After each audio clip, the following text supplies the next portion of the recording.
Hey, good morning, everybody. Thanks for joining our Fun to Sail Fast seminar. This is the official kickoff for our seminar series. We have another seminar coming up next Saturday featuring Cynthia Callanan and Joe Reinke on racing checklists. It's going to be a barn burner, so don't miss it.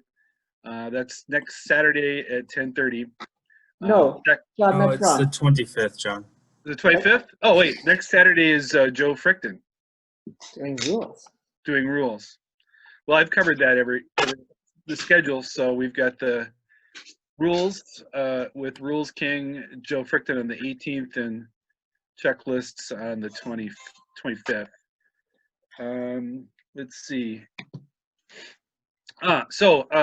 Moving on with our video presentation. Today we're going to be looking at some videos featuring different racing aspects of racing, the start, upwinds, the windward first mark roundings. We'll talk about a lured gate, which will be kind of crazy, kind of fun, and a number of other things. Our presenters today in this order are, let's see, Ryan Grosch and Joe Reinke and Joe Fricton. And they're panelists, so they'll be kind of trading back and forth on different comments and observations.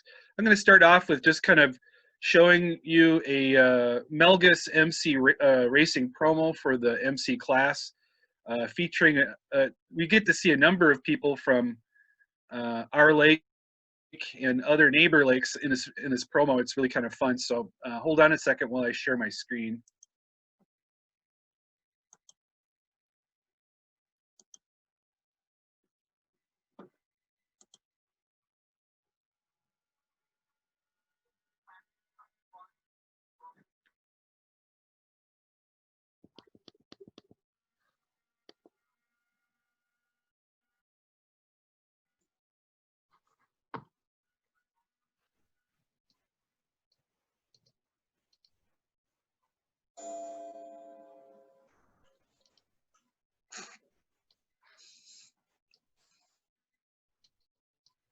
Why don't I hear it?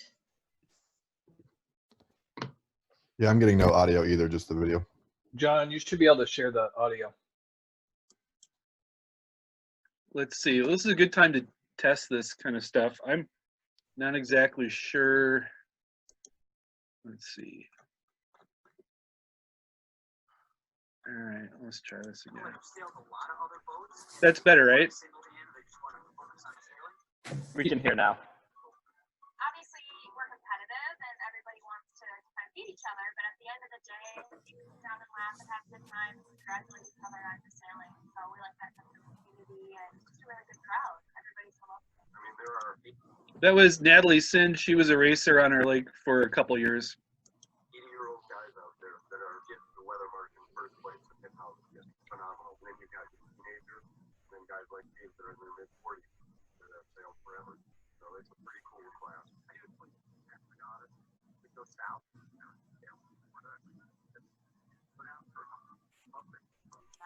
That's Bill Colburn. That's just a supportive MCs where it's at. See out there.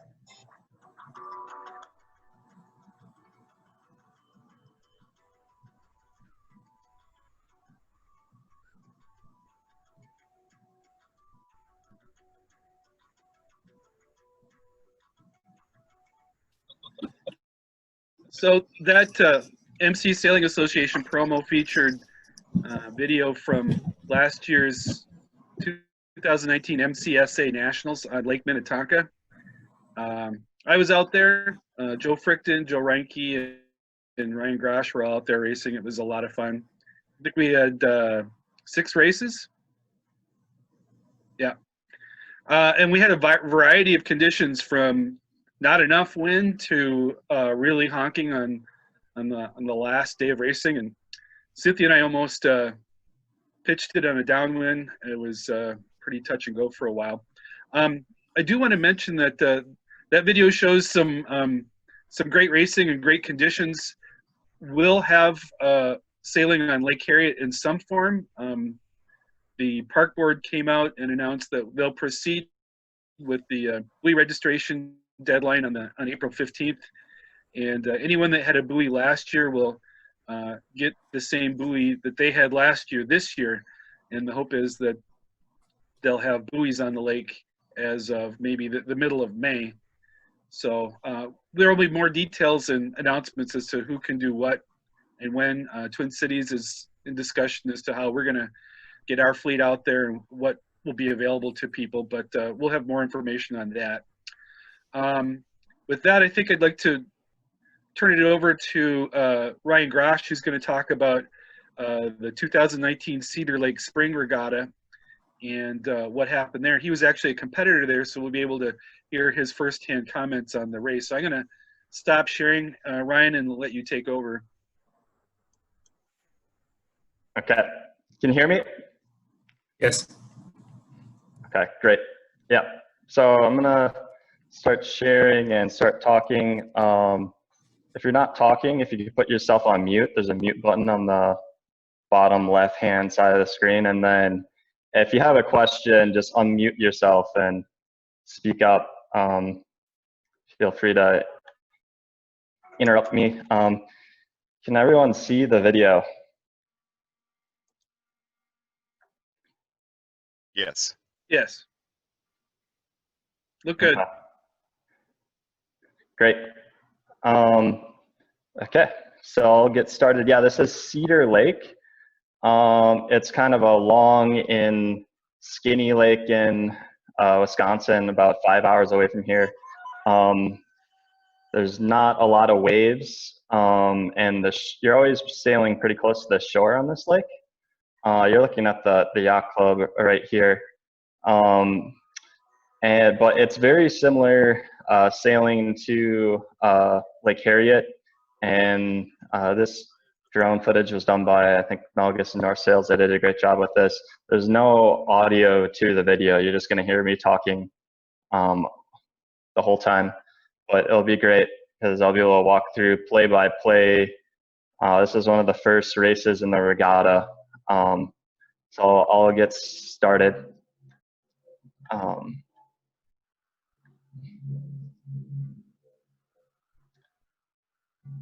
Okay, so here is the start of the race, and it's not a whole lot of boats in this regatta, probably like, I don't know, maybe less than 15 here. And yeah, the MCs are starting here. This is the start line between the orange flag and the orange buoy. And this regatta is a little bit different than some of the other regattas out here because the races are a little bit shorter in length.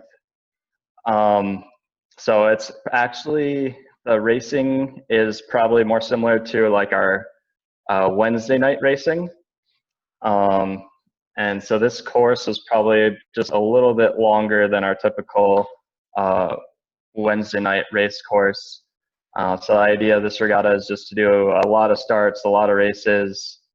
And I think we probably did around 10, 11 races here. So I'm sailing in this regatta, and this is the start of the first race. I think I am right here. Can everyone see the green annotation? Yep. Yep. And so yeah, I'm right there in the middle. And this is just before the start. There's probably only like 20 seconds left in the start here. And you can see the boats are kind of pointed. So here's the start line. See, the boats are kind of pointed like that. And so it's a pretty square line and maybe slightly port favored. You're going to see, like, as the start progresses, there's going to be a wind shift, and it's going to be like even more port favored. So you'll see here, it looks like, so I'm circling this other boat right here. This is Eddie Cox. There's won like a national championship, works for Melgus. So he's very good, and you can see it looks like he's going to make it here.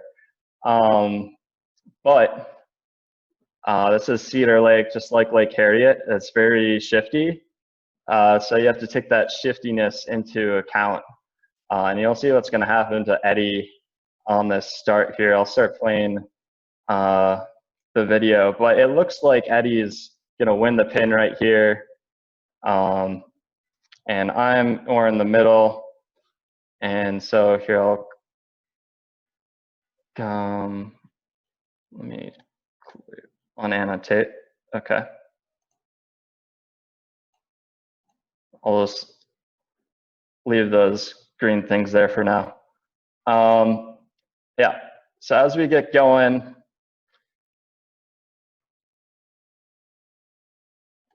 you'll see here, boats on the right-hand side of the starting line are starting to tack over because the wind's starting to shift left here. So when it's a port-favored starting line, you're going to want to try to get on port tack as quickly as you can here. So that's what they're trying to do here, is they're trying to tack over onto port as quickly as they can.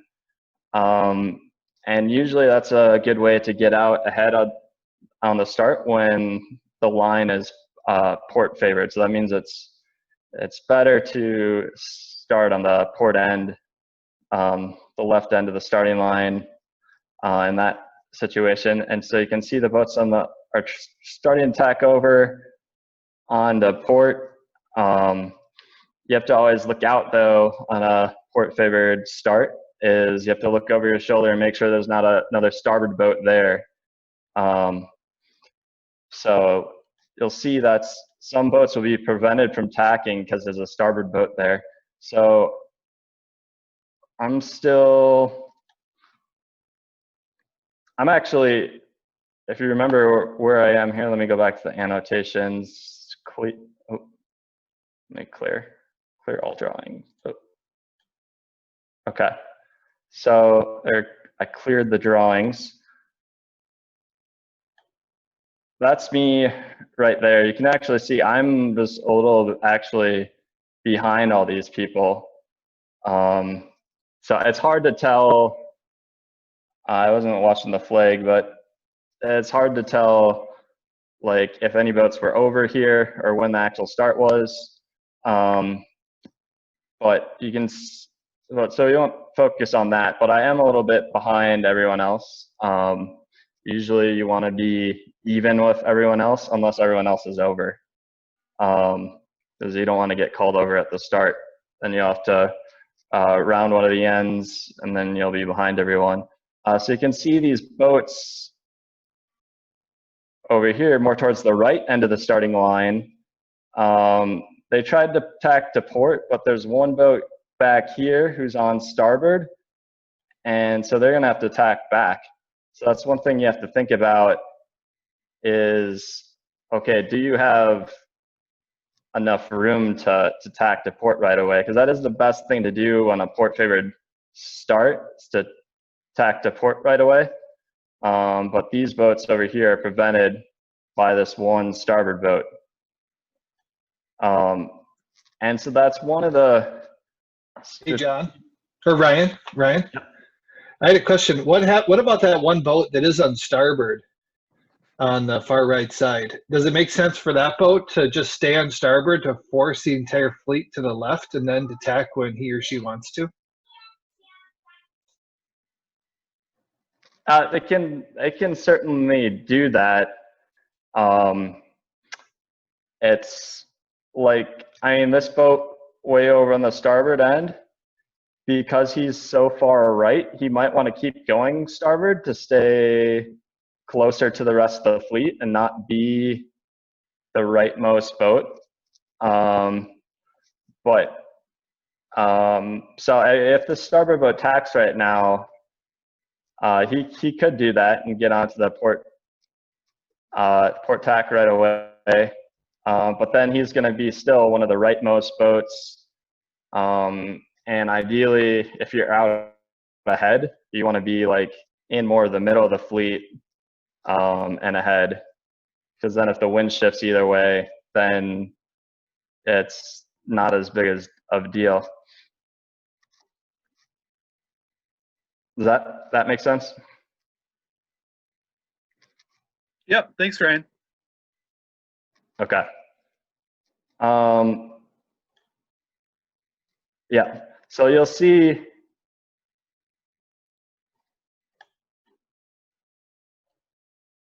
he's actually going to starboard these boats. They're going to have to tack back. And I'm still trying to get up to speed here. I was kind of slow. So I don't, in some situations, I may have tacked sooner onto port here. But you can see now I'm starting to heel up, get powered up. And you can see now that I'm powered up, you're going to see I'm going to attack very shortly here. It's always better to attack when you have speed and you're powered up. If you try to attack and your like boat is flat and you have no power, then it's not going to work out as well. You can see 2637 here. He's tacked, and he's going to try to go behind me here. And we annotate 2637. And yeah, he's going to try to go behind me.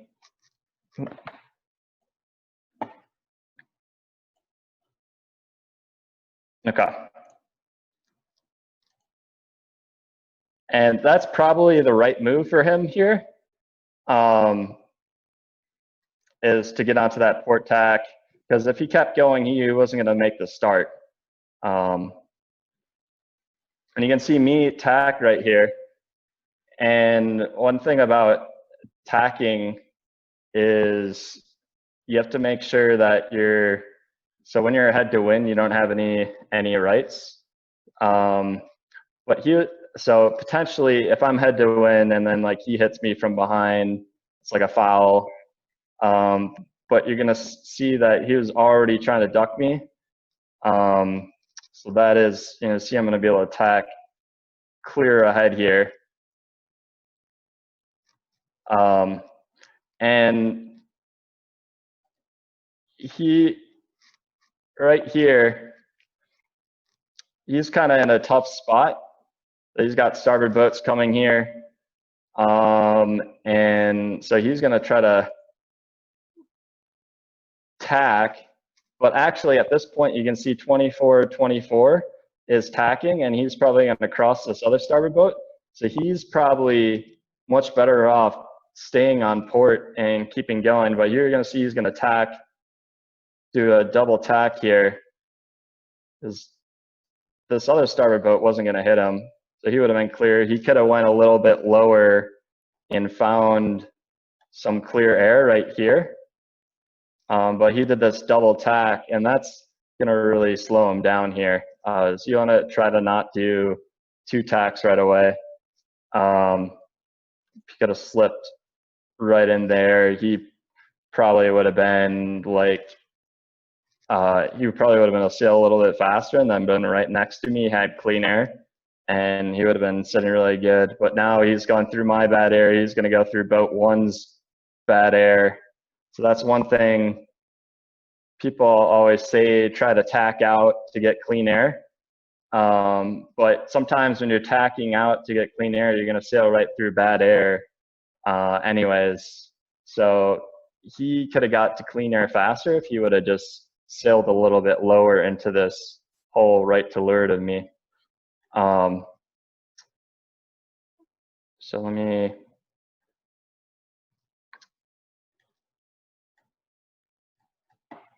okay. So let me stop annotating.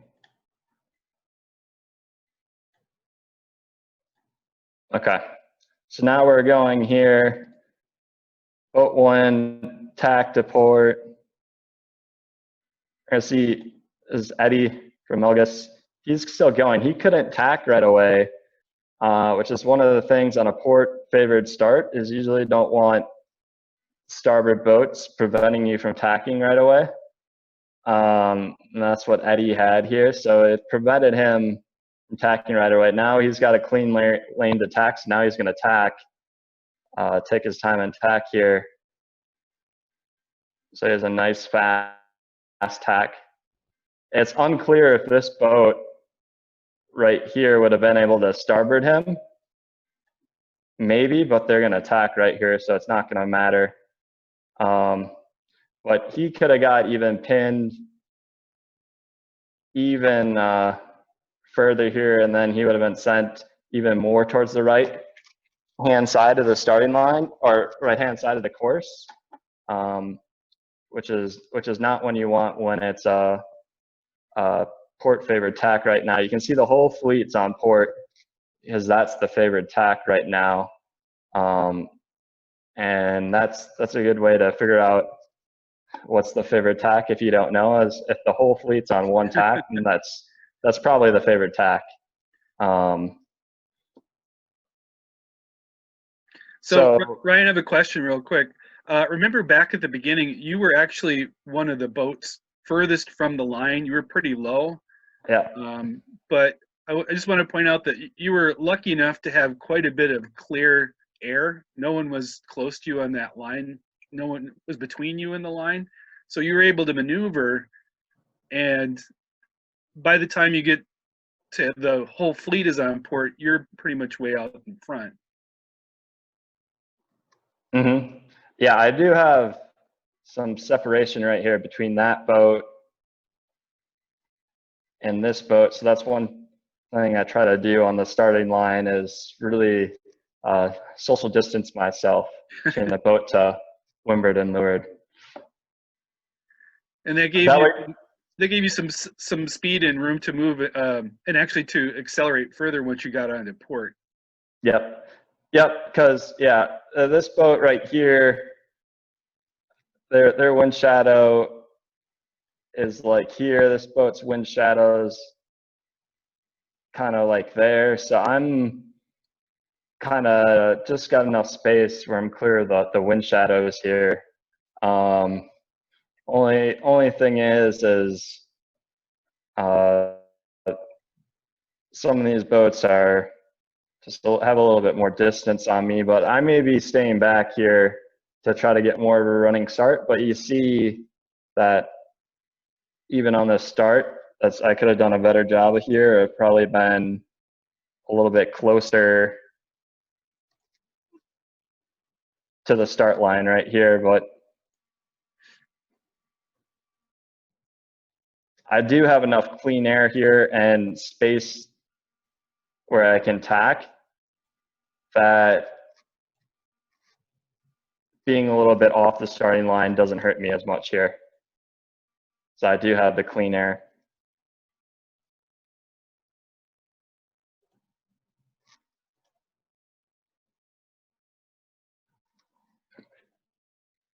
Yep. And then I just stay in that lane there, going up on port tack. Everyone's going to port here as we go up the lake. And this boat here, he's going to tack into a clean lane of air right here. And now we're all going up, and you can see right here that I had clean air, so I'm really going fast right now. And I have boats on both sides of me here, which is good. Eddie right here, he's the leftmost boat, which is good if the wind shifts left, but it's more risky, and if the wind goes right, then a lot of boats might pass him. So that's one thing they say about like staying in the middle of the fleet, and that will reduce your risk. So I'm right here in the middle, especially that you want to be in the middle if you can get clean air. Like, if you can't get clean air, you might have to go a little bit like outside the pack of boats or find a hole right here, like 2637. He's going a little bit slower here, but I think he's still got clean air here. And Eddie's got clean air, boat one's got clean air. I got clean air. This boat's got clean air. This boat you can see is flat. He does not have clean air, so he's probably going a little bit slower. So you want to try to be one of the boats that's got a lane of clean air here, so you're going fast.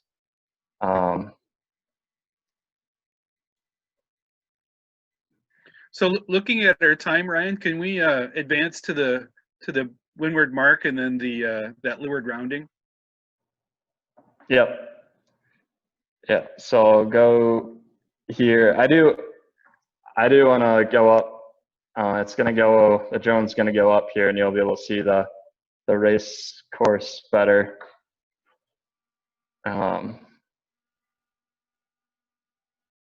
then it cuts over, so you can see I'm out ahead here, and you see the boats over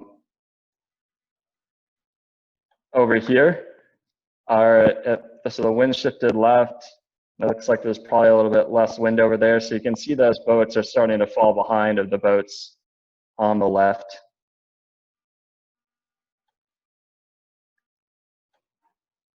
Okay. Okay, so now we get to the mark rounding.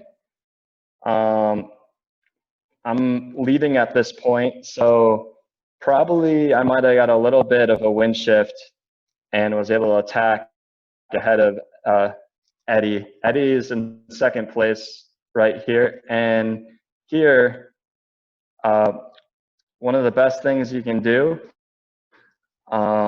when you're rounding in a line of boats around the windward mark, you see Eddie's going to do a really nice job of staying inside my wake, so he doesn't hit my waves behind my boat here.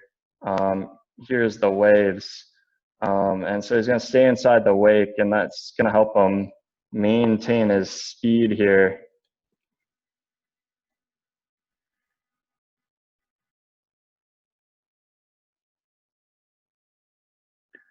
$21.49. Is that boat doing a good job of approaching the mark and getting around? This boat here? Yeah, 21.49 in the middle. He's on port. Yep. He's doing a fine job. It's hard to tell because, so he's just got to look out about the 3 boat length circle here. And so if he tacks inside this 3 boat length circle, then it actually might be a little bit bigger than what I drew here. But if he tacks inside, then he's going to have less rights, and he's going to have to stay clear of a lot more boats. It's hard to tell if there's any boats that are going to be starboard of him yet. I can't. Oh, I can move that. Okay. So it looks like he's doing a fine job here. Fine job. He tacks right there, and there's no starboard boats, so I think he's fine. But if there's starboard boats that he had to keep clear of, then he might have been in trouble. But he was fine there.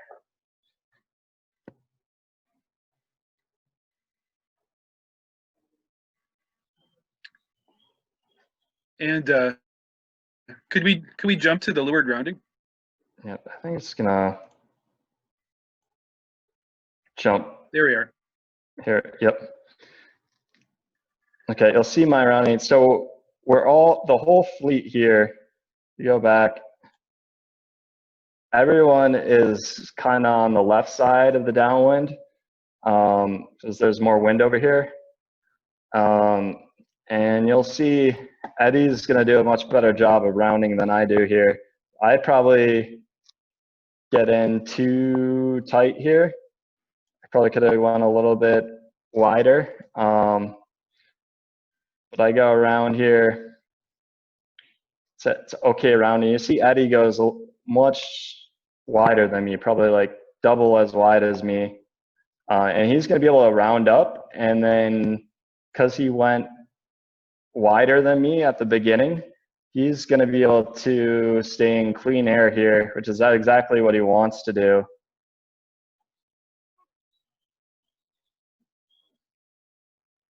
Right there. So that's. So you went further out, and he's a little closer to the wind. Is that right? Yeah, because he did that, he started wider at his rounding. He was able to round up tighter at the end. So Eddie went more like that, and I went more like this. And now Eddie's able to stay out of my bad air here. So that's one thing. I could have went a little bit wider there, and then maybe ended up like right here, and probably could have gave Eddie bad air. Go ahead, Joe. Perfect. Okay, right. This is a much bigger fleet than the one we just looked at. Ryan was talking about a spring regatta that happens every year in May on Cedar Lake, like he said, very similar to Lake Harriet. This is Nationals last year, which was held on Lake Minnetonka. Big fleet, close to 100 boats, seemed like 100 boats, maybe 90 or so. This is, I think, race 1, and it's the start. So we'll quickly watch it, and then I'll take it back, and we can kind of talk through a few things. So let's just watch it.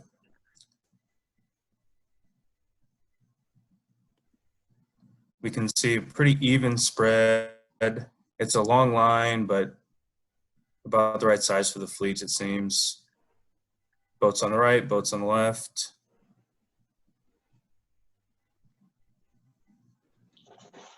Try not to be these people back here. Looks like we're just a few seconds from the gun. Looks like we've started about now, I think. All of these boats here look pretty good to me. You know, this one too. It's hard to tell exactly what the wind is doing up the lake, but oops, let's go back a bit. Okay. So a few things I wrote down about big fleet starts. The first thing that came to my mind is you need to have a plan. And I think this applies for every start, even on the races we do for Lake Harriet. I mean, on a Wednesday, maybe you're just like practicing your starts, so you're thinking about the plan just for the start. But think of, say, a weekend race or a race like this. You need to have a plan for your first leg up the course, because that plan is going to help determine where on the start line you want to be. Do you think that the wind is more to the left or more to the right? Are there other factors to consider, like geographic features, like a shoreline or an island? Whatever it is, in the time period before the sequence starts, you're sailing back and forth, and you're thinking, how do I want to approach this first leg? Okay. I want to be conservative in a start like this. I don't want to put myself in a situation where I end up as one of these boats in the back. So yes, I want to be in a good position to execute my plan to up the first leg of the race. Like if the wind is to the right, perhaps I want to be a little bit closer to the right side of the starting line. But but I want to be conservative. I want to avoid the congestion areas. Just because the wind is to the right doesn't mean that I need to be at the boat end of the line. Maybe I just want to be on the right side of the middle of the line. The point there is there are going to be a lot of boats, and it's most important really to be in the front with speed at the gun. So if you have to make a sacrifice about where you are on the line because the spot that you targeted just becomes way too congested, then I would advise doing that in order to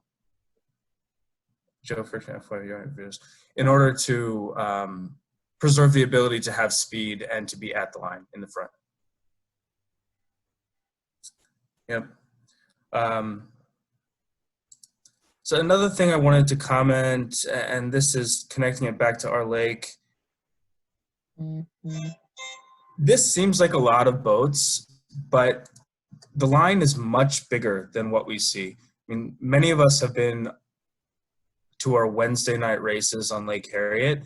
You see, it's a smaller scale, but you see just as much congestion on a Wednesday night when we have 25 boats on a short starting line as you would in a big fleet start. So there's no real need to be intimidated by that. Just have a plan set up maybe a bit earlier than you would for a club race on Harriet. Yeah, so what are people's questions? Does anyone have any questions about big fleet starts? Or Joe or Ryan, anything you'd like to pitch in? Hey, Joe, those two people that are coming up on port tack, it looked like after the start, they actually had decent boat speed and weren't in too bad a position. What is their problem going to be as the race goes on? These two here. Yeah, they look like when you went a little bit forward, they actually looked like their boat speed was okay after crossing the line. Yeah, let's take a look. I agree, the boat speed looks okay. Clear air. Right. So I would say specifically about this boat right here, the one out in front, this boat could be in an okay position.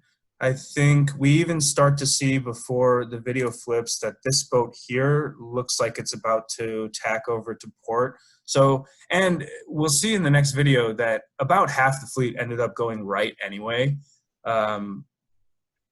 So yeah, I mean, this boat probably was not executing their plan. For some reason, they were stuck in the back.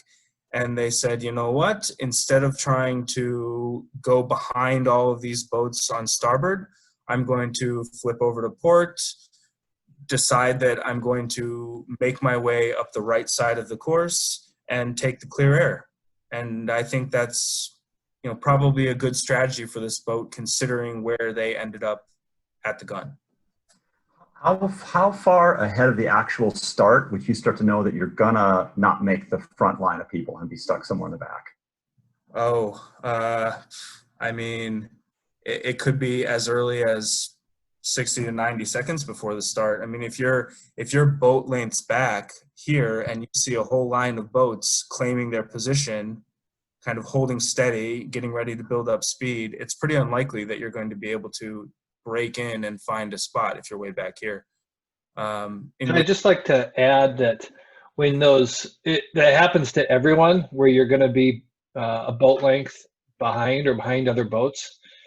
But what worked out, I mean, everyone, Ryan, you know, in that last video, he was behind. And what works though for these two boats that we were talking about, Joel, your question about, they were able to tack and then get out and get clear air. So yes, they were behind, but they didn't sit behind other boats and have bad air. They tacked and then were able to get out on the right side and get clear air and get up to speed to stay with the top boats. It would have been a mistake for them to stay on the starboard tack and stay below that whole line of boats. The only downside to those two boats that went to the right there and were able to get to clear air is that now they're the boats furthest to the right side of the course. So if the wind shifts to the left at all, then they're going to be in a really bad position. So that's the downside of having to bail out like that. But at least it gives them a chance to stay in the top of the fleet because their boat speed is the potential for their boat speed is a lot higher. That's great. Great, thanks.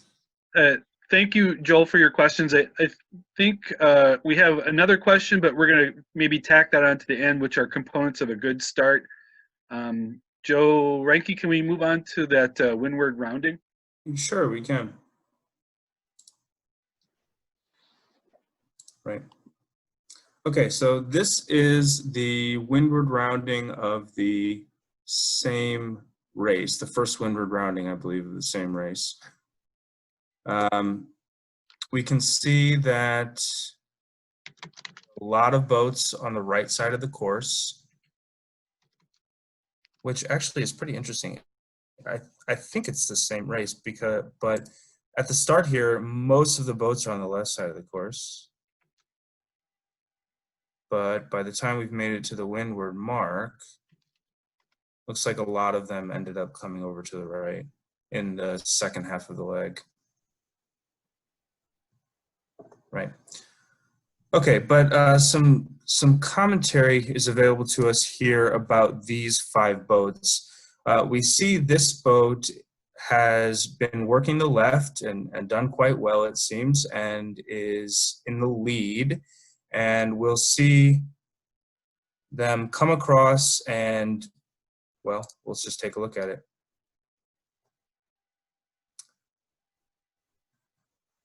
This boat's too low. We see this boat having to tack because they weren't laying the mark. This boat's clear. They're going to make it, no problem. I'll talk about this interaction in a moment.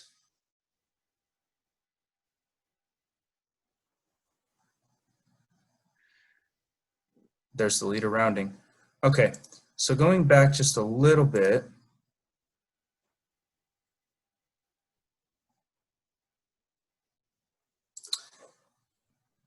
This is what we're about to see is a good move by this sailor.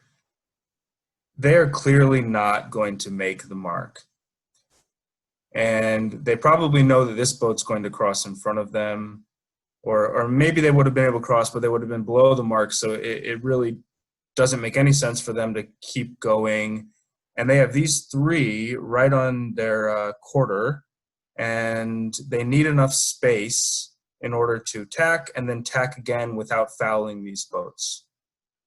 So quick decision, pretty well executed. You see the tack, still clear air. Now, we're about to see an interaction between the boat that just tacked and the boat that's in 3rd place here. We'll go through it a bit slowly. We know that this boat here is going to tack to try to lay the mark, and, well, we can find out. Is there a foul? Is there not a foul? What I saw is a good tack by this 2nd place boat, but I did see this 3rd place boat alter course just a bit before the 2nd place boat was on a starboard heading. That being said, it was not egregious in any way. These are the leaders. They probably have no interest in getting involved in any sort of confrontation. So this boat altered a bit, mostly to maintain clear air to windward of the boat that was tacking on its lead.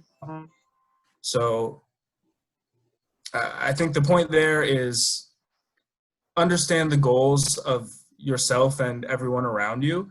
And both of these boats just want to make a fast rounding. So it's really in the self-interest of this 3rd place boat to alter a bit in order to maintain clear air and boat speed, even though according to the rules, maybe that you could call that a foul. Any thoughts or questions on these interactions I just talked about? Yeah, I'd like to just jump in. I think that it was, in my opinion, I probably would have done the same thing that that boat did, but looking at it from this vantage point, I think it was a real mistake to do what that boat did and tack in front of that pack, because the risk of fouling or causing damage is so high. And when you're in the front of a big fleet like this, or in any race, you know, if he or she would have tacked and then ducked the 3 boats there and just gone in behind them, he or she would have still been in that pack, but without a chance of fouling, and would have still gotten around the windward mark in the lead pack without tacking or without fouling anyone or causing damage. Because if there is a protest there, probably that boat's going to lose that tacked in there, and then either get disqualified or have to do turns. And if you have to do turns right in that area, there's such a great chance of, you know, 10, 15 boats passing you, as opposed to just losing like the 3 boats potentially. Yeah, Joe. So what was the boat wanted to avoid tacking right there? What could they have done?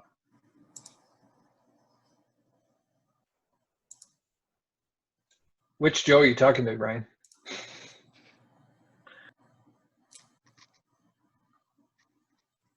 Well, that boat could have tacked and then ducked the 3 boats that are coming in on starboard, and then tacked right above them to have clear air, easily round the mark.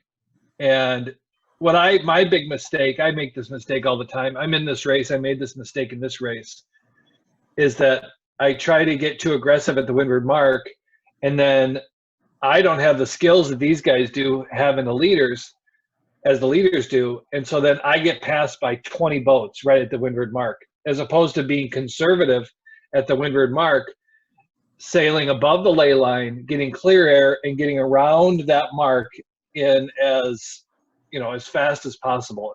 Even if you sacrifice 1 to 2 boats at the windward mark, but you get around before you get caught by that huge pack behind them. For that 3rd place boat that altered course, if there's no contact, can that boat still choose to call a foul, or only if there's contact? They actually, if they cause contact, they violate one of the rules that says that you need to avoid contact. You don't have to, all you need to do is be forced to alter your course, and then there's a foul and you can protest that boat. Thank you. Which we'll be covering next week in the rules seminar.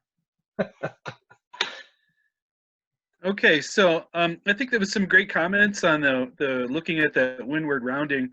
For the sake of time, again, we should move on to the next video, or the next section, which is the leeward gate of this particular race. We got some fun things to look at.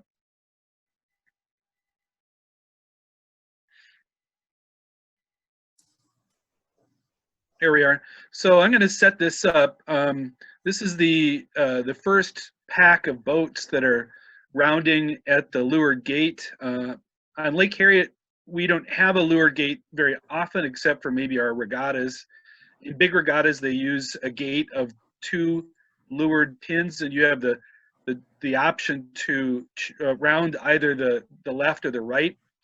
Our boats in this video, looks like we've got 3 that are about to round the leeward pin on the right, and 1 that is already rounded on the left.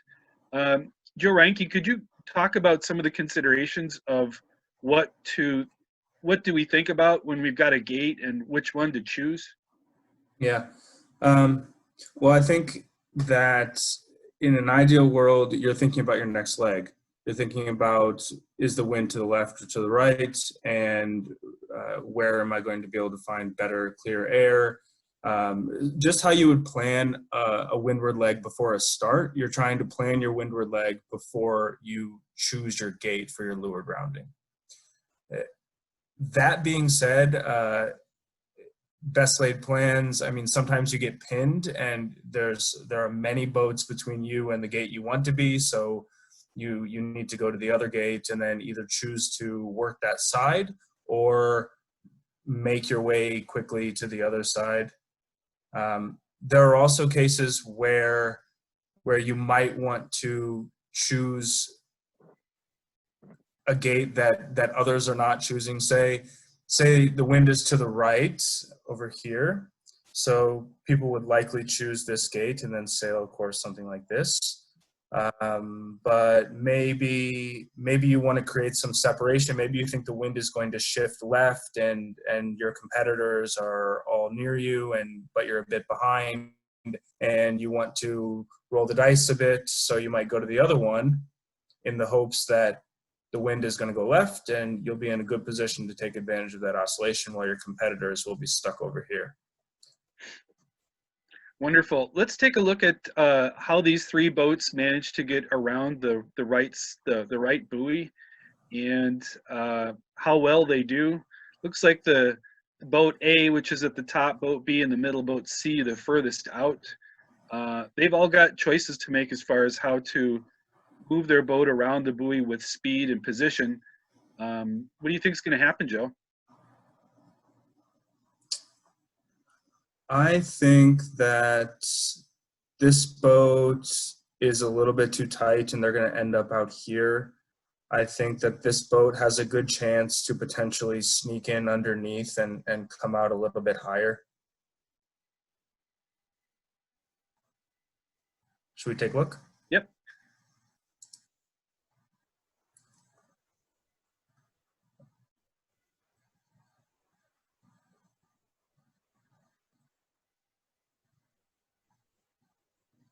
Okay. So the boat that was in the back slowed down a bit. Their sail left, and looks like they were adjusting something in the cockpit. This boat has speed. They are a bit lower than the second boat. Yeah, I think both pretty much have clear air. This person's probably a little bit in the bad air of the person in front of them, but likely not too bad.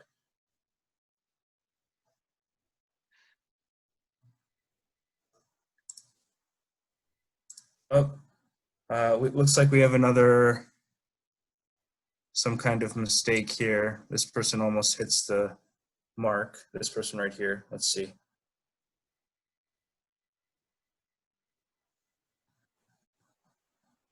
Yeah, he almost hits the mark. Looked like a wave. Yeah. Or he's trying to avoid contact.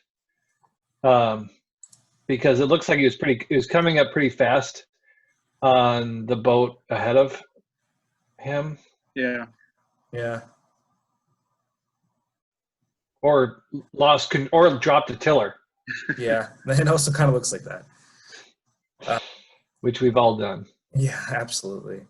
It's hard to tell from this drone footage, but this entire regatta was just super wavy. I mean, it was windy for part of it, so there are wind waves, but also just tons of boat chop, which is very different than what we sail in Lake Harriet. And we could probably talk an entire hour about how to handle those conditions. But at this next grouping coming around the mark, it's interesting because there's a boat way on the inside, and then two boats just around there, and he does sneak in.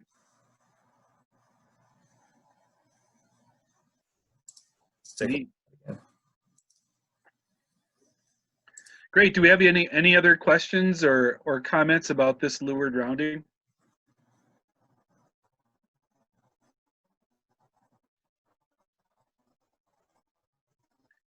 And let's around the leeward mark with Joe Fricton. Are you ready, Joe? Yes, I am. Okay, here, 1 second. Thank you, Joe Reinke. You're welcome. Nice job, Joe.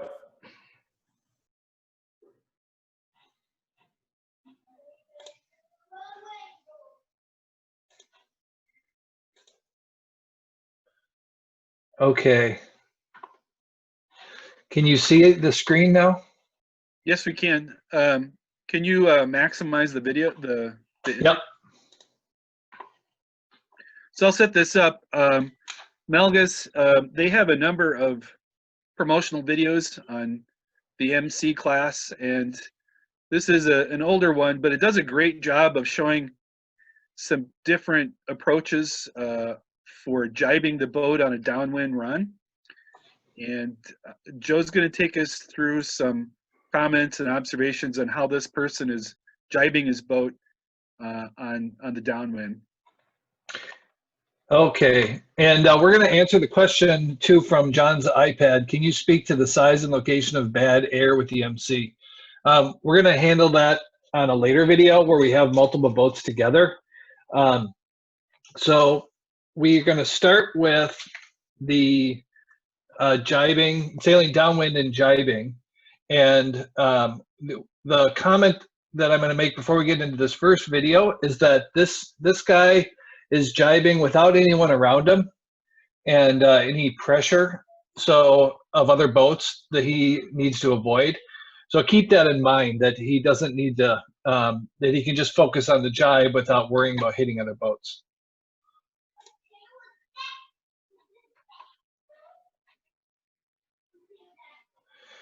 So we're going to watch this a couple times, but just to make a couple comments, the wind is pretty heavy here.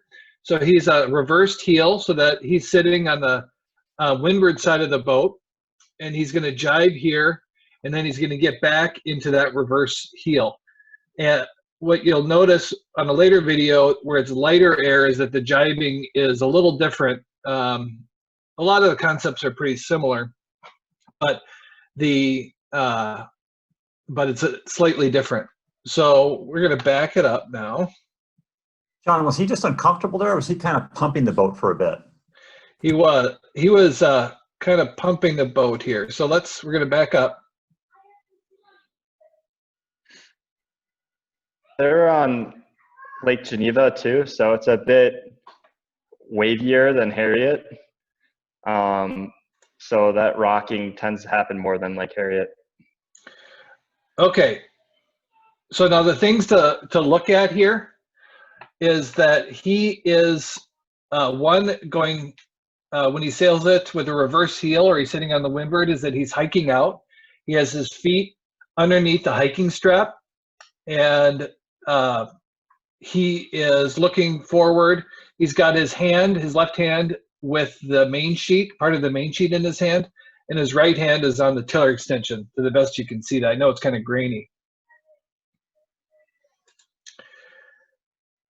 So one of the reasons that you're going to jibe is that you're going to try to get, the wind is shifted, and so you want to kind of steer into that jibe or steer into the new breeze. So what he's going to do here is that he is going to, you're going to see him kind of steer the boat towards the wind shift, and which is going to help the boat jibe. Some of the other things you're going to look at when he does jibe is look at the rudder position, that he's not going to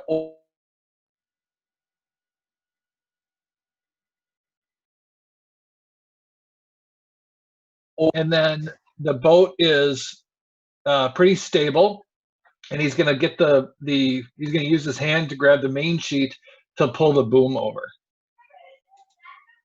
So he's going to, he looks, did you see also he looks over his shoulder, so it's always good to kind of look behind you to make sure that no other boats are around.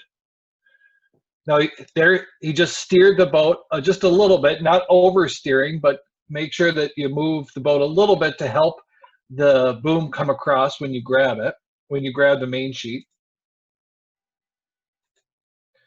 Now he's in a stable position with both, you can kind of see that both of his feet are on opposite sides of the kind of the spine of the boat. So he's in a stable position with his, overall his body is facing forward. He's kind of angled slightly, but he's not facing backwards or completely to the side of the boat. He grabs the main sheet, pulls it over,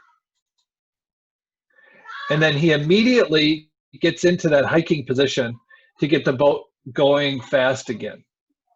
You'll see right at the end, he's adjusting the boards right there to go forward. The only comment I would say that he could improve on is that he starts standing up really before he grabs the main sheet. It's a very minor point. Let me get back to it. But it's kind of windy here, I think. So he's in a little bit of a, just trying to get the boom across without falling over or getting hit by the boom. He could be heeling it over a little bit more. So what happens if you heel the boat a little more before you pull the boom over is that you don't need to steer as much, and that it's called a kind of roll jibe, where you don't have to steer as much and use the rudder as much, and then you won't slow down as much, and keep your speed up. We're going to watch in the later video, we're going to watch kind of low wind jibes. So we're going to go forward to jibing around the mark.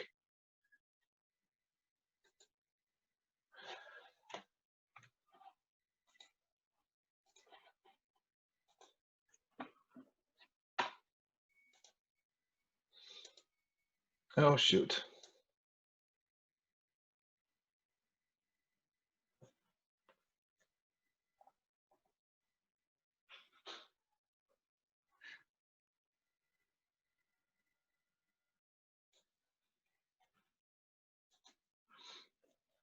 Okay, one of the things that you're going to see here is where he jibes in relation to the windward or to the leeward mark.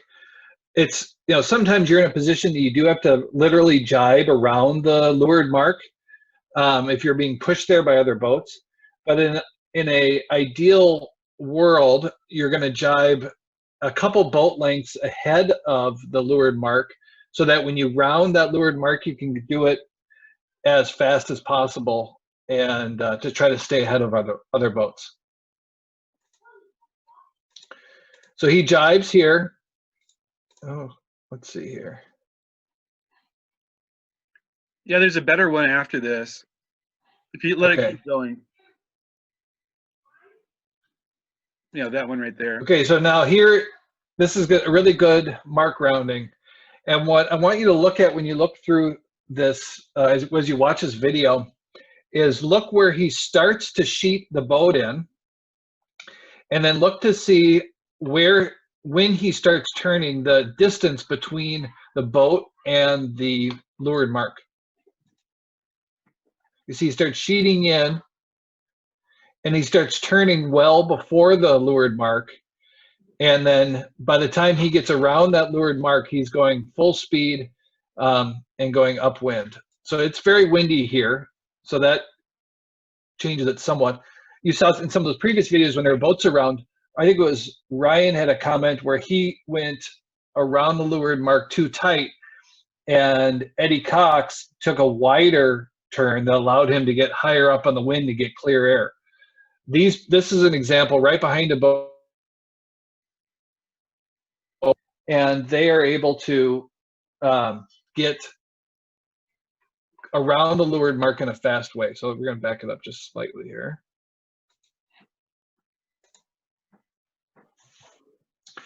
Sheets in, and by the time his body is passing that leeward mark, he is hiking out because he's pulled the main sheet in enough to go upwind. Those guys are a little late. They were kind of a little late pulling in the boom there. The other thing to look at right there, let me back it up slightly here. Watch the tiller position as they steer around the leeward mark. So he's sheeting in. This is right now the hardest turn, and you can see that his tiller, you can kind of see it, is just over the edge of the deck, right above the cockpit. It's not all the way over to the right. He's not pushing it completely as far as it'll go. It's just over the edge of the cockpit. And that's the most really that you want to steer to keep your speed up as you come around the leeward mark.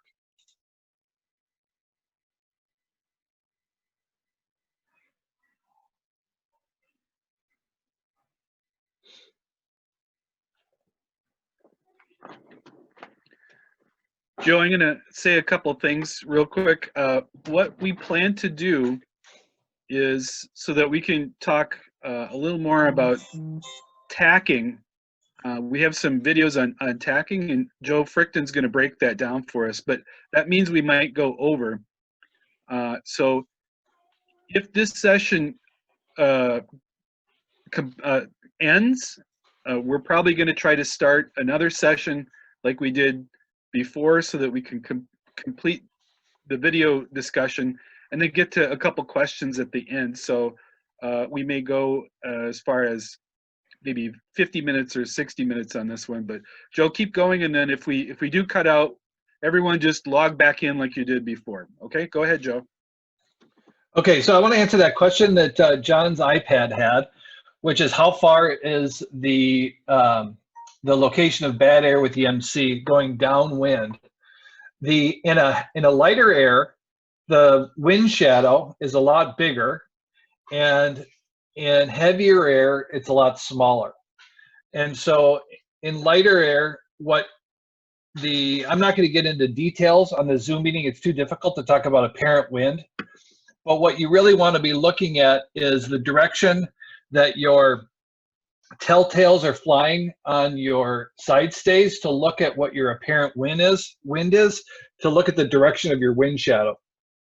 And I think a rule of thumb for me is about 2 to 3 boat lengths ahead of when you're going downwind. I guess probably in any direction, if you're going upwind or going downwind, that the wind shadow is going to be. It's going to be larger than that maybe in really light air, and then a lot smaller than that in heavy air. But a rule of thumb is about 2 boat lengths, which is about 30 to 35 feet ahead of the boat is where the wind shadow is going to be. So now we're in a little lighter air on Lake Harriet, and you're going to see the difference in this jibe compared to what we saw in the last video.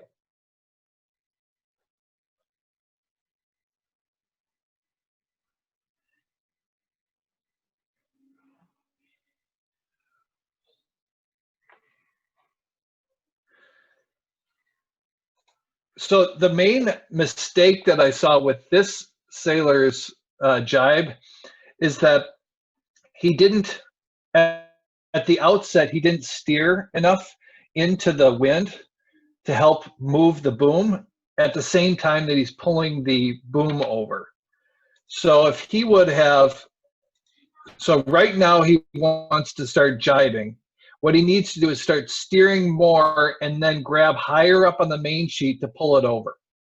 Because what I do is grab his, he should stand up there, grab higher up on the main sheet, closer to the boom, and pull it across. And by standing up, he gives him a little more leverage to get the boom across faster. He does steer at the end, which is good, but making sure that he is standing up in the boat to grab the main sheet and then sitting back down.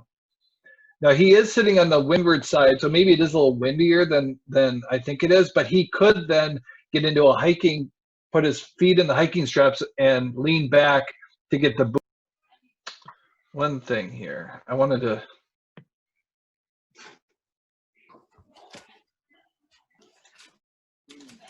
okay, let me share my screen here.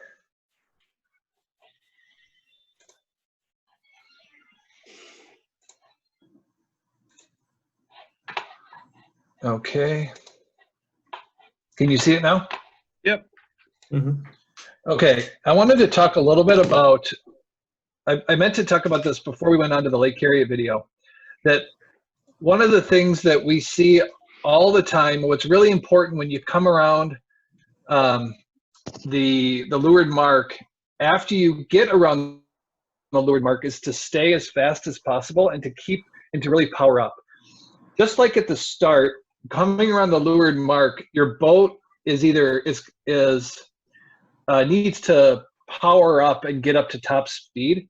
And so it's really important to not pinch as you come around, as you leave the starting line and when you come around that leeward mark. It's really key to foot as much as possible to keep that your power and to stay ahead of other boats. And that was really demonstrated really well in this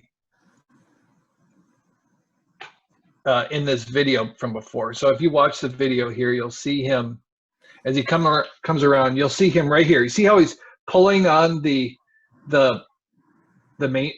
tiller there? See how he's pulling right there?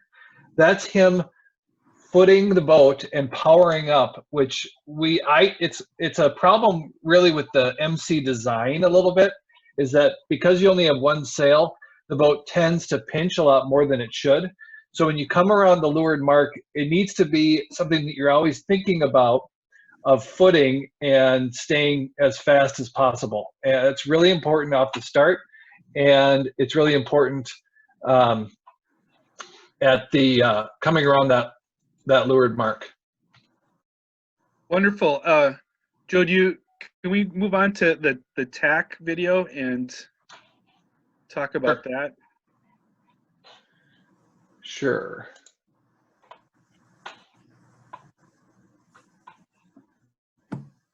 So tacking is a really important element of racing, because the amount of speed that you can, if you're tacking well, you're maintaining good speed, and if you're not tacking well, you're slowing your boat down. So it's really important to accomplish a good tack, and this video breaks down some of the basics for us.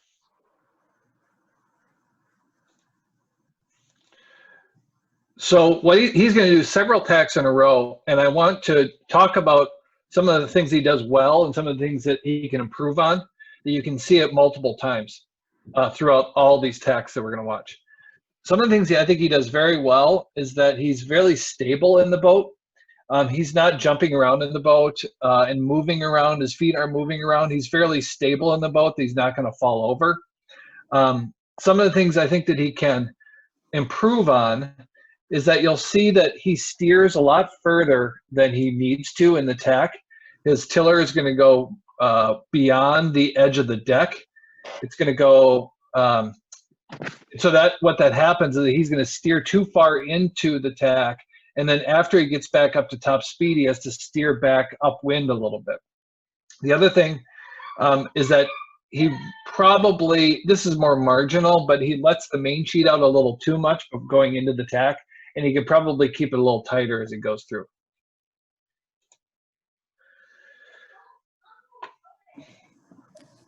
So here's that tack. See, he's pushing that. He pushes his tiller way too far, and so he's going to steer way too far through. Now he comes back through. Now watch him. There. You see how now he has to overcorrect and steer back upwind a little bit. That's because he steered too far through the tack. And now he straightens it back out.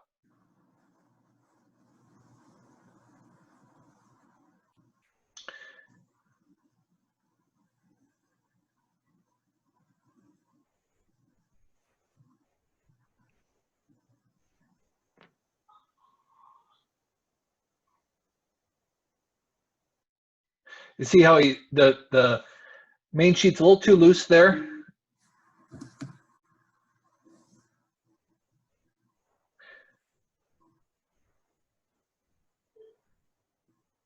He does drop the main sheet there, which does happen. You know, that's not, you know, I've dropped the main sheet many times, but trying to, the real thing is practicing that tack and steering too far and keeping that main sheet tight as you go through it.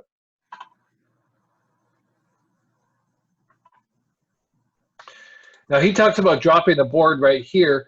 If you want, in order to get super technical, Bill Colburn, he talks about dropping his main sheet, or excuse me, dropping his board as he's going through the tack. But when you're by yourself, I think that's a little too difficult to do. and dropping it before you, as you're going into the tack is still an acceptable way to go.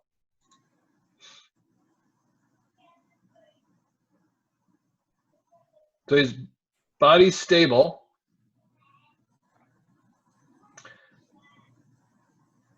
There he steered. He didn't steer as far in that one. That was good.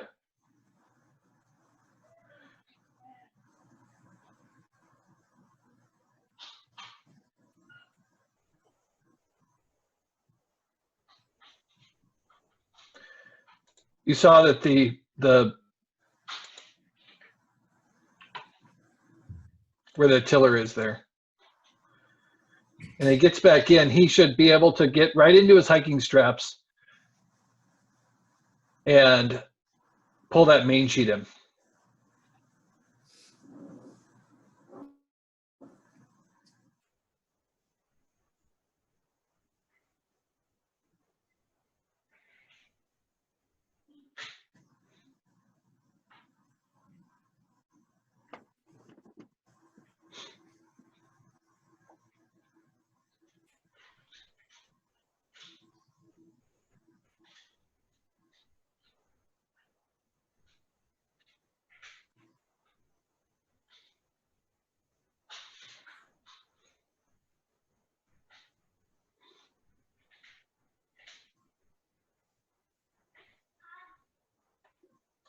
In an ideal world, he's going to be, you saw how at the end of that video, right at the end, he kind of powered up. What he needs to do is, ideally, you're going to be powering up a lot sooner by, he might not have steered far enough in that last tack. And so then he didn't have enough power to really speed up. Yeah. So this does look like something you can kind of go out and practice and drill, but how would you get the feedback on whether you were improving and whether you were doing it right and finding the mistakes you were making? Because when you, I found for a lot of hobbies, when you're actually doing it, you're so into doing it, you can't really very well observe how well you're actually doing it. Well, so I know I've been talking about steering a lot in this video, and the best way to check yourself on the tacking is that you can look behind you after the tack to see if your wake looks like an S shape or if it looks like a straight line. Every time that this guy in the video overcorrects, you're going to see your wake kind of show an S behind you, and that is slow. What you want to do is to have that wake behind you be as straight as possible. That as far as visual cues, that's one of the best things to do. The other thing you can do is put markings on your main sheet, and that way you know how far your main sheet needs to be pulled in, either with tape or with yarn or with a marker. And if you mark your main sheet so that when you're going upwind, let's say just on medium air, there should be about 12 inches between the blocks of the traveler and the blocks on the boom. So you want to have about a foot on normal air conditions, maybe a little less than a foot, maybe 8 to 10 inches. In heavier air, it would be less than that. But just on normal conditions, about 10 inches between those two blocks. And if you mark your main sheet, then you can see where you are visually as you go into the tack. And then once you're out of the tack and you're sitting there, how much did I let the main sheet out or keep it in? And those are the two, the two things that, I guess the third thing then is, general feel that the boat it's going to lose a little bit of speed, but it shouldn't lose a ton of speed. And so feeling that boat, if it slows way down and if then you probably haven't steered far enough and you need to foot even more. So, so when you're going through the tack, making sure that looking behind you, making sure that your wake is fairly consistent in a straight line, and then making sure that the main sheet, you're not letting it out too far. It's okay to let it out a little bit, but not too far or keeping it in, too tight. The biggest thing we see on Lake Harriet is that people let the main sheet out a ton, and then after they tack, it's out. The blocks between the traveler and the boom are 2 feet, 3 feet, and we'll see that all the time. Great, thanks. Yep.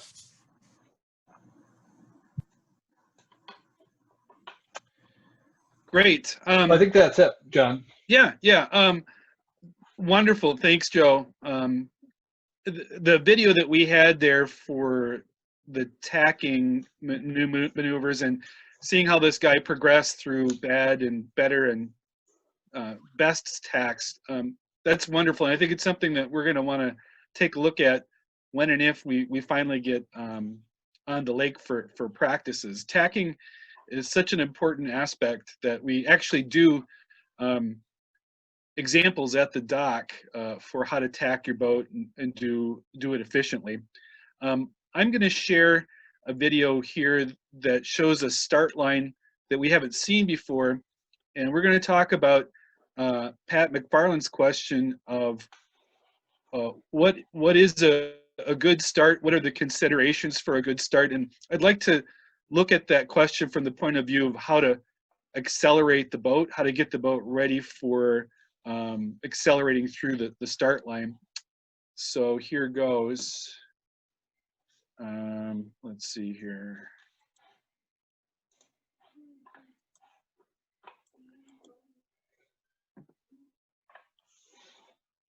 And can you see my screen?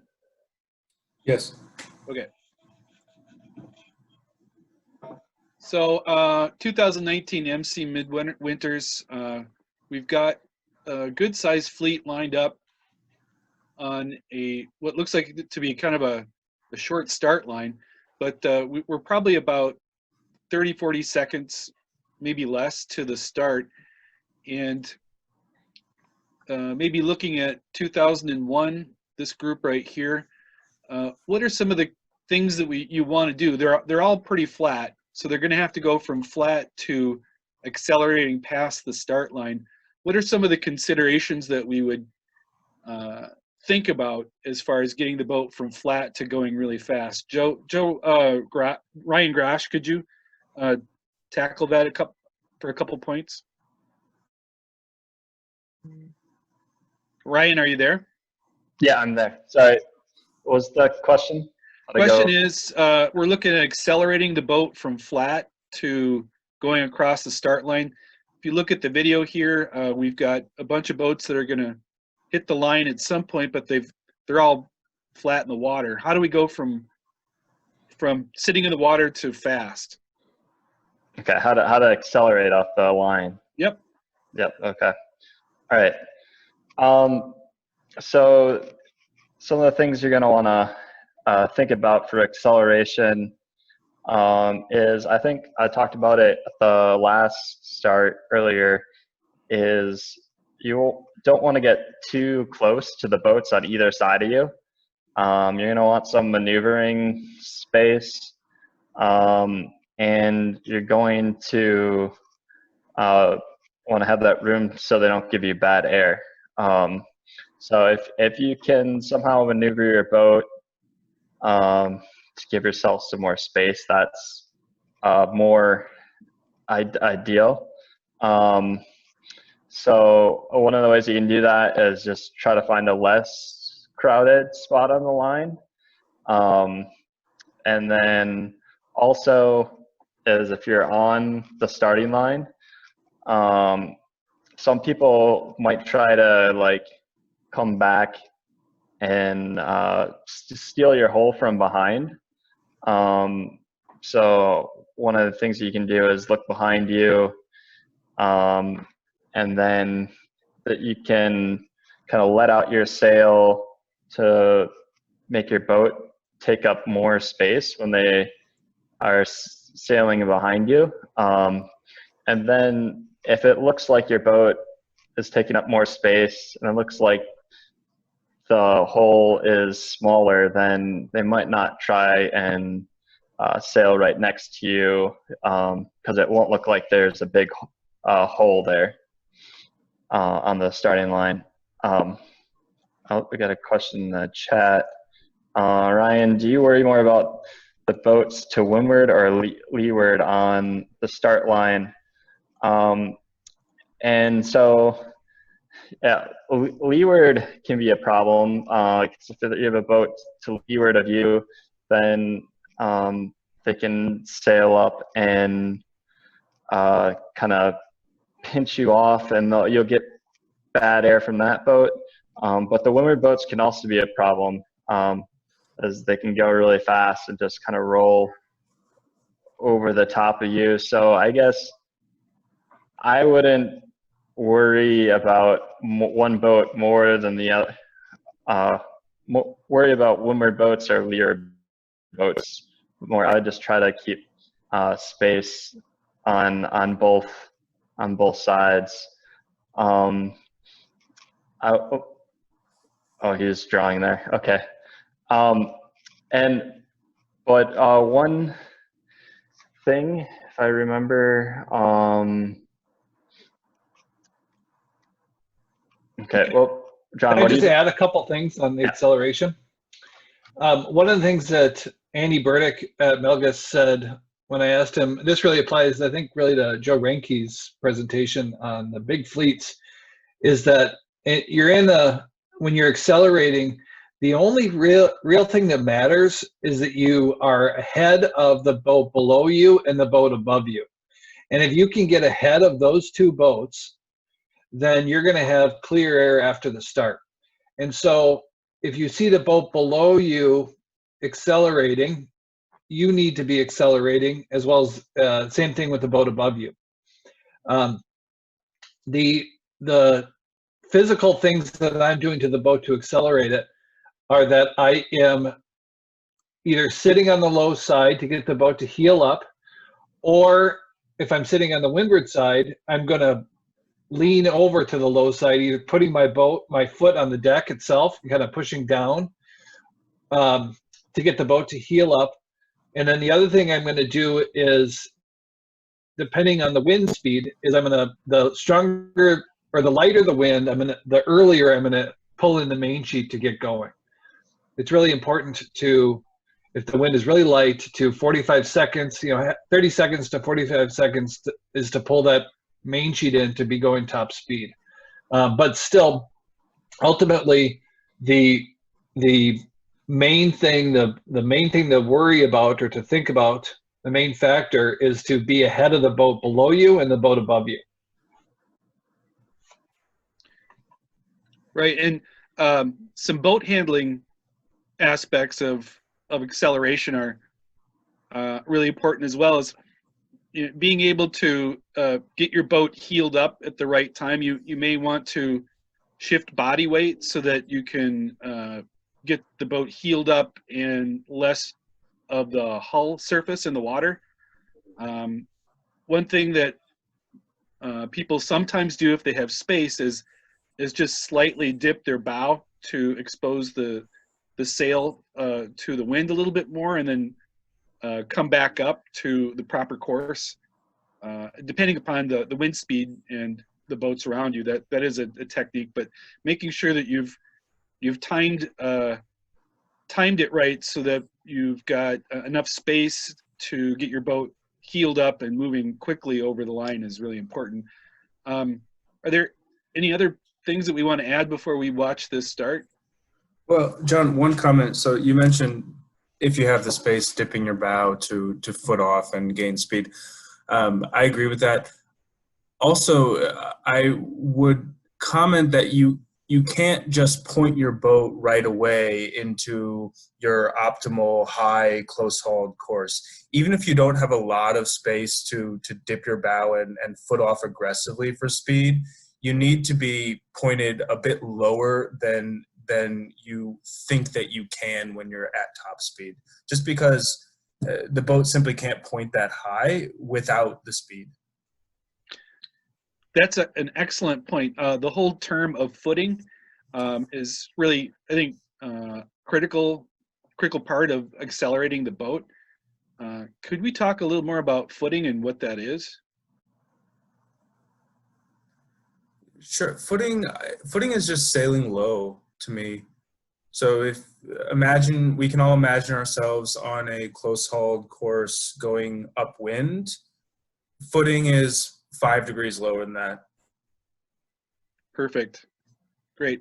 So let's take. Okay, hold on a sec. So the point of footing is that you go further away from, you're steering away from the buoy, so you're taking a little longer, 5 degree longer course because you're pointing away from the wind, but you're going faster. And that's the key is at the start and around the leeward mark is that when you're footing, you're going to go faster. That allows you to get ahead of those boats above you and the boats below you. And that's you don't want to be kind of in that footing mode the entire race because you're going to be sailing a longer distance between the starting line and the wind to the but if you need that extra speed to stay ahead of those boats to stay in clear air, that's when you want to use that footing mode to and you're steering a little bit away, you're pulling the tiller towards you when you're sitting on the high side of the boat. Wonderful. Great. Let's take a look at this video and see if there are any comments that we have as far as what the start looks like. I've kind of marked up our start line with boat A. Looks like he's behind boat C, and boat D is behind C. Looks like if B has maybe of these three boats the best air possibly. He's got a boat behind him. So let's see how they power up for this start. And let's see here.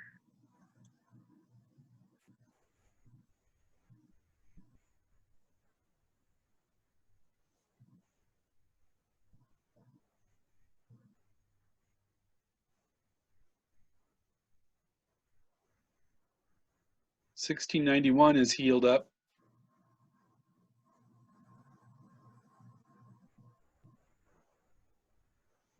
And looks like the gun has gone off.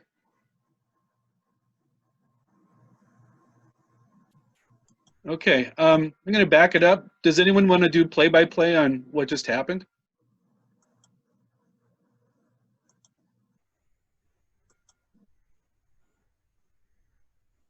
So one thing to watch out here before you get started is to look at the boat closest to the committee boat. The 2424, I think it is been kind of pinched out as trying to barge in, and 2699 kind of shut that door.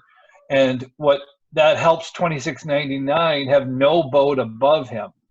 And then also looks like there's no boat below 2699. So now 2699 is going to be all the way to the right side of the course, but at the same time, he or she is going to have clear air. And I'd like to point out what 1691 is doing. He's got his boat heeled up, and 2001, he's flat in the water. So I wonder who's going to have better acceleration once the start happens. Before you start that, look at their body positions. 2001 is sitting on the high side. And just sitting there, and 1691 is standing up. What he's probably doing or she's doing is standing up and leaning, not touching the boom, but leaning as far over as possible. What I do is I put my foot that's on the lower side of the boat up on the deck and kind of push it down to get the boat to lean over. Okay.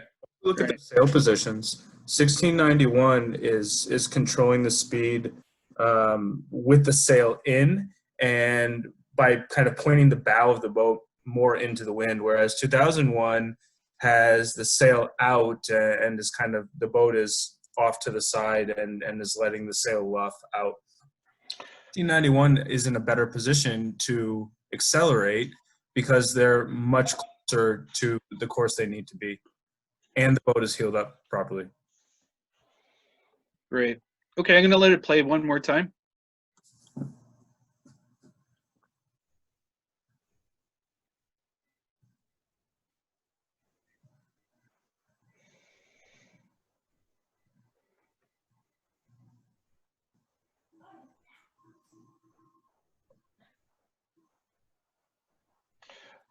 But if you look at 2001, was in a position where 2001 dipped down and then pulled their main sheet in and then accelerated.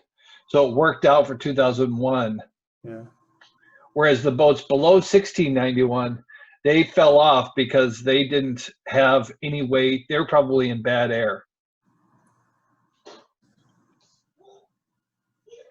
So you look at that 2007, looks like it is. And then 1973, 1691 just powered over them, and now they're in bad air, and then you see them fall behind. Yep. Mm-hmm. They're in the cheap seats. Cool. So I think we covered a few of the basics of acceleration and being in a good position for a good start. Do we have any other questions for accelerating the boat or any other part of of racing?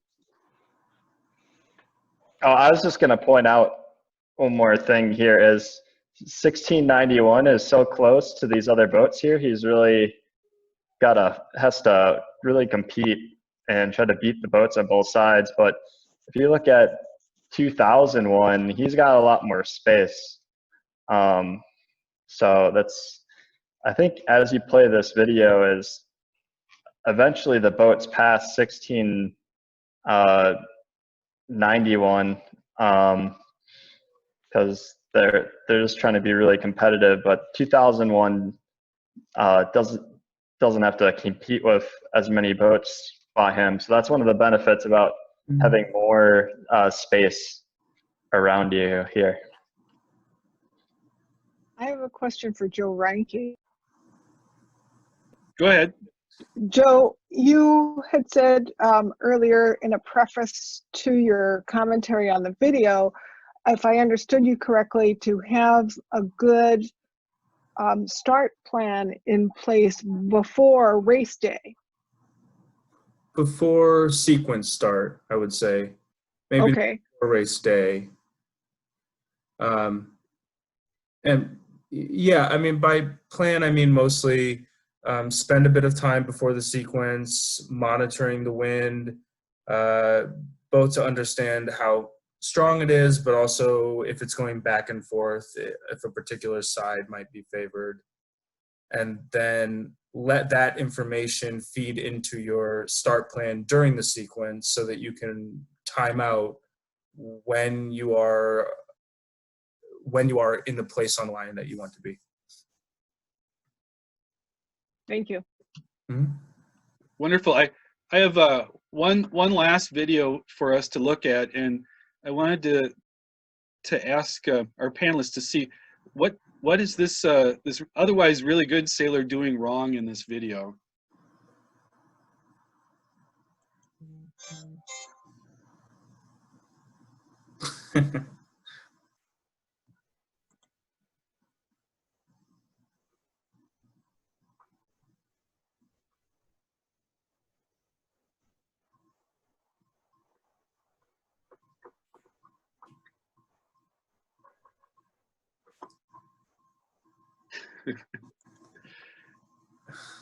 Any comments?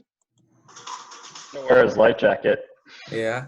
Well, it was very clever how he got his life jacket coming right at him. That was good.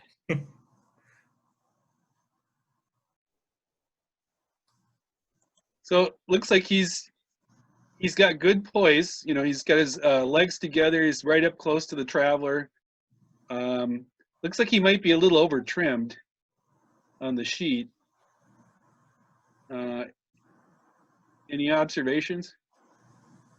What I like to do is, if you're sitting in like that, is to have one foot under the hiking strap and then one foot on the other side of the boat to allow yourself to be a little more stable. Because if you look, when he's sitting there is that he's moving his weight in the boat and then outside the boat. And if you have your foot behind you, probably the foot behind, have that on the other side of the boat, then you can get maybe be a little more stable and get down faster. But that looks like it's a Lake Harriet shift where it auto tacked on him and pushed him out. Yeah, well, looks like a nice sunny day. At least he got some, some laps in. Yeah. Great. Do we have any other questions before we wrap it up? Well, I want to say thank you again to Ryan Grosch and Joe Reinke and Joe Fricton for being our panelists today. I thought we had some great points that we were making on starts and upwinds, roundings. We're going to have a lot more learning opportunities in our next seminar, which is, people corrected me, our next seminar is rules on the 18th, and then after that is checklists on the 25th. Cynthia, do you have any other things you want to add? No, I just want to thank everybody for coming. I think that this was a lot to take in one day, but I loved watching the folks out on the water, and it's encouraging to me because we've been cooped up for a while here, so I look forward to getting out to the lake. Great. Looks like we have, how many minutes do we have left in our group here, Cynthia? 5 minutes. Okay. So if anyone has any comments or just idle chit chat, we do have some hangout time.